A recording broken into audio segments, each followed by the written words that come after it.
These are the notes for LT2 in the wave and sound unit.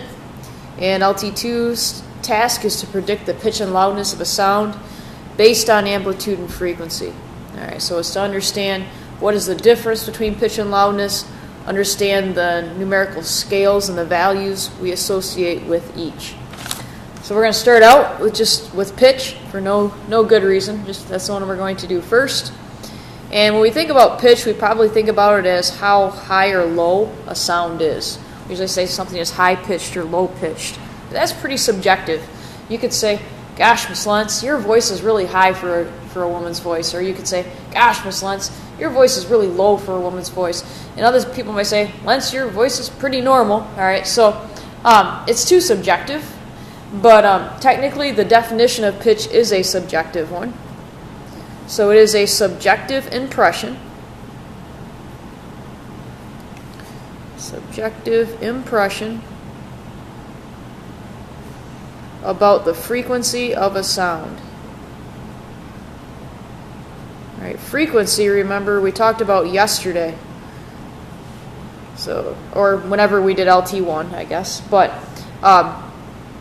remember, frequency is the number of vibrations per second. So frequency is actually a number. But when we talk about pitch, it's more of a subjective opinion. So a subjective impression about the frequency of a sound. So just recall from whatever day it was, depending on when you're taking these notes, of when we talked about LT1. And remember, we use the hertz as a unit. And that 1 hertz was 1 vibration in 1 second. All right, that's what 1 hertz is 1 vibration per second.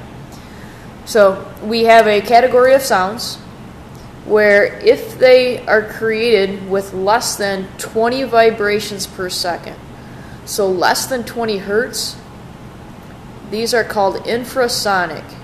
Sonic refers to sound, infra refers to below. Okay, so something under. So infra means below, and so anything under 20 hertz is considered infrasonic.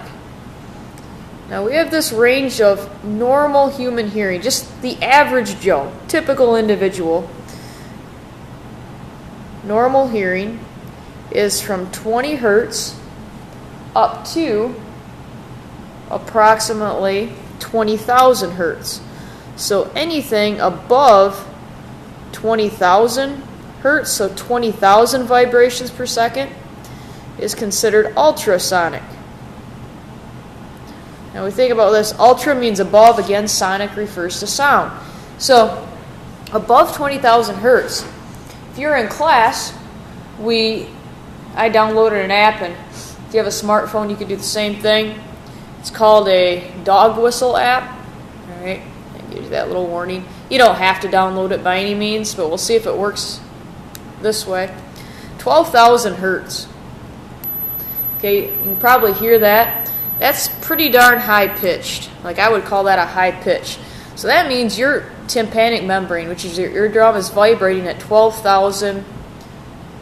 It's vibrating 12,000 times per second. If we crank this to 15,000, you may or may not hear that. Like, not all people can hear very close to 20,000. Some can. If we take this down to, let's just say 5,000, all right, that's just a lower pitch sound and pretty annoying. But just think about those numbers being your eardrum vibrates 20 times per second as those compressions hit it, and then anywhere in between. Anything below 20, above 20,000, or anything really close to 20,000, we cannot recognize it excuse me, as being a sound. So pitch deals with frequency. Remember, frequency depends on wavelength. So if we have a high frequency sound, we have a short wavelength. This was from our first learning target. So high frequency would be a low wavelength. Remember then, if you have a lower pitch sound, that's due to a lower frequency, which is due to an increased wavelength. Notice this pitch has nothing to do with decibels, nothing to do with loudness, nothing to do with amplitude, which takes us to our next topic in this target, which is loudness. Loudness measures the amplitude So we should be thinking the energy of a wave. Alright, so loudness measures the amplitude or the energy of a wave. If you think back, when we talked about LT1, so how do we make this a loud sound wave versus a quieter sound wave? These compressions, the louder the noise is, if you yell versus you whisper, these compressions get crazy dense, like they get smushed together. And so when that strikes your eardrum, it causes your eardrum to be displaced a large amount. Alright, so it moves it more, alright? And then when this rarefaction comes through, it's like your rebound expands back into this low pressure area. So it gets hit by this huge compression, causes it to stretch one way. Then this rarefaction, it goes back the other way. And then kaboom, it gets hit by another compression. So when we talk about loudness now, we are just talking about amplitude. No relationship at all to wavelength or frequency. Or I guess technically, or we could say pitch. Okay, so you could have a really high-pitched quiet sound. You could have a high-pitched loud sound. You could have a low-pitched quiet. You could have a low-pitched loud. Okay, this has nothing to do with loudness. We measure loudness on what is called the decibel scale. And what a physicist decided at some point, they tested a lot of people, and most of us have had our hearing tested, so you wear those headphones, and they're going to turn the sound up louder and louder until most people can detect it, and they called that number 0 decibels. So this is the normal threshold of human hearing. So it's the softest sound that most people can detect. I'm going to give you some values here, and then I'm going to try to show you a chart. Okay, so 0 is the softest sound we can detect. So some examples. Right around 50 decibels, that would just be a normal conversation. So you're just hanging out talking to a friend. You're not like on the bus or something where it's really loud and you're trying to yell at each other. You're not telling a secret and whispering in each other's ears here. Just a normal conversation is right around 50. 90 decibels is a scary number, because what starts to happen here is you get permanent hearing damage. So permanent hearing damage starts to occur right around 90 decibels. And the problem with it is there's no pain. So you're going to be doing permanent damage to your ears. Yet it's not going to hurt, so you don't know to get out of the situation. It's like those compressions are going to hit your eardrum too hard. You have cilia, which are little hairs in your ears.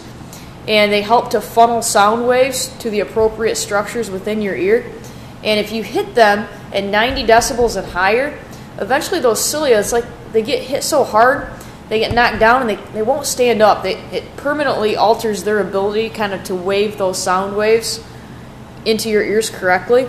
So at 90 decibels, permanent damage, yet at 140, you're still doing permanent damage, 90 on up. But it takes up until about this level to know it. Like it takes up until about that level to actually have physical pain.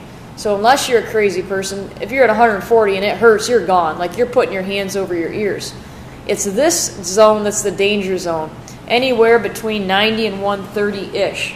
All right, so let me show you some examples. And you wouldn't need to memorize these. You do need to be able to interpret a decibel scale chart, but if you can read a chart, you're fine. So this won't let me enlarge it any more than this. But so 0 decibels. Here's our normal hearing threshold.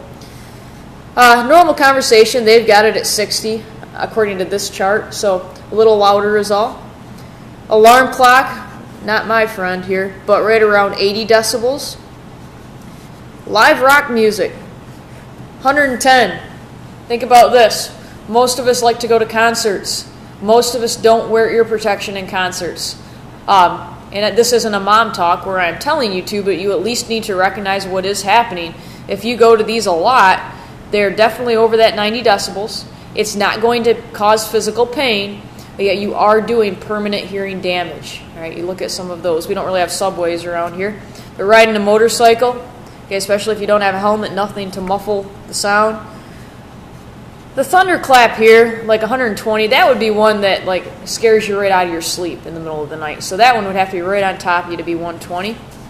But a lot of us probably shoot guns. Okay, so whether you target practice, hunt, whatever, you need to be smart about that. Growing up with out in the country and with hunting parents and all of that, I shot a lot of guns without ear protection, and that was just silly because every time that I did that, if you hit those structures in your ear at 160, 165, it may not hurt, but you are doing irreversible damage.